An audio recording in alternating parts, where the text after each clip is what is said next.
আসসালামু আলাইকুম ওয়া রাহমাতুল্লাহি ওয়া বারাকাতুহু। আমি আবার আপনাদের মাঝে ফিরে আসলাম ২০ নং পাঠের নুন সাকিন ও তানবিনের পরিসর। যে ব্যক্তিটা কোরআন মাজিদ ভালো করে পড়তে পারে না সে যেন জ্ঞানী নয়, এটা কোরআন হাদিসের কথা। কারণ ন্যূনতম জ্ঞান নাই যার ভিতরে ইসলামী জ্ঞান নেই।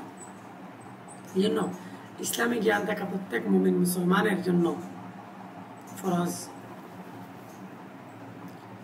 নুন সাকিন ও তানবিন কি আজকের আমরা এটাই জানবো। তো যজমওয়ালা নুনকে নুন সাকিন বলে। যেই নুনের উপরে নুন সাকিন থাকবো ওটা নুন সাকিন। আর দুই জবর, দুই জের আর দুই পেশকে তানবিন বলে। আরেকটা কথা হচ্ছে তানবিনের উচ্চারণ আর নুন সাকিনের উচ্চারণ কিন্তু সমান। আলিফ দিয়া যদি নুনরে ধরেন, আলিফ নুন জবর আন, আবার আলিফের উপরে যদি দুইটা জবর দেন তাহলে হইব আলিফ দুই জবর আন, তাহলে আওয়াজ কিন্তু সেম, শুধুমাত্র দুই নাম। আচ্ছা, নুন সাকিন এবং তানবিনকে 4টা নিয়মে পড়া যায়। কয়টা নিয়ম? 4টা নিয়ম। 4টা নিয়মের মাঝে 1 নম্বরের নিয়ম হয়েছে ইকলাব, 2 নম্বর নিয়ম হয়েছে ইদগাম, 3 নম্বর নিয়ম হয়েছে ইজহার, 4 নম্বর নিয়ম হয়েছে ইখফা। আমরা এই 4টির জন্য 4টি ভিডিও ইনশাল্লাহ মেক করব। আপনারা যারা এই 4টি ভালো করে পারেন তাদের জন্য এই ভিডিও না, তাদের জন্য পরবর্তী ভিডিও। আপনারা যারা নুন সাকিন ও তানবিনের আরো উন্নতি বাড়াতে চান তারা আজকের এই ভিডিওর মধ্যে দেখেন ইকলাবের পরিচয়। অর্থাৎ ইকলাব অর্থ কি? ইকলাব অর্থ হচ্ছে বদল করে পড়া। অর্থাৎ তানবিন এবং নুন সাকিনকে আপনি কি দ্বারা বদল করবেন? ছোট একটা মিম দ্বারা বদল করবেন। তেলাওয়াত করার সময় অনেক সময় দেখবেন যে ছোট মিম পাওয়া যায় অথবা চলে আসে।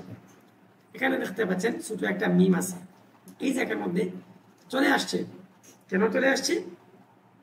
তানবিনের পরে বা আসছে, এই জন্য। এখানের মধ্যেও সেম একই রকম, তানবিনের পরে বা আসছে এই জন্য। এখানের মধ্যেও নুন সাকিনের পরে বা আসছে এই জন্য। তাহলে আমরা আজকে প্রথম লাইনটি ভালো করে সহি শুদ্ধ করে ইনশাল্লাহ উচ্চারণ জানি। খবীরাম বাসীরা। হ্যাঁ, রম যে সময় বলবেন ওই সময় একালিফ গুণা করতে হবে। কওলাম